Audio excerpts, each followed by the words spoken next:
You're watching the Central Post. This is Samiksha Jai. Yesterday, the Netherlands gave back India something it had no business holding on to for 300 years. Our Prime Minister Narendra Modi is on Five Nation tour, and in the Hague city of Netherlands, the Dutch government officially returned the Anaimangalam copper plates. 1,000-year-old Chola dynasty artifacts. And before you scroll past by things, it's just another photo of, diplomatic photo of, or something like that. Pause. Stay with me. Because what came back home yesterday is extraordinary and is worth understanding. So what are these plates? 21 large copper sheets, 3 smaller ones, nearly 30 kilograms total, bound by a copper ring with the Royal Chola seal on it. They go back to Rajaraja Chola I, early 11th century, one of the most powerful emperors this subcontinent has ever seen. Because the Chola Empire is no small story.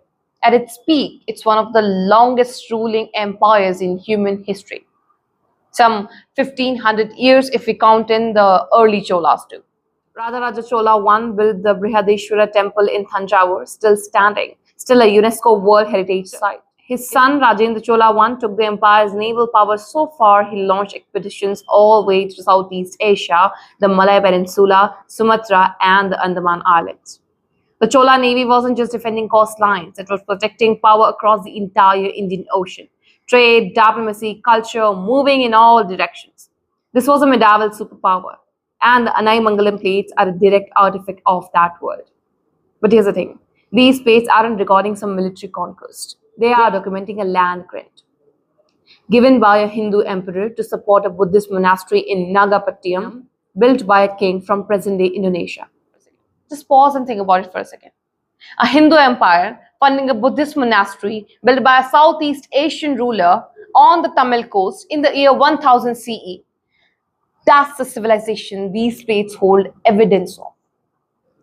Now, how did they end up in the Netherlands?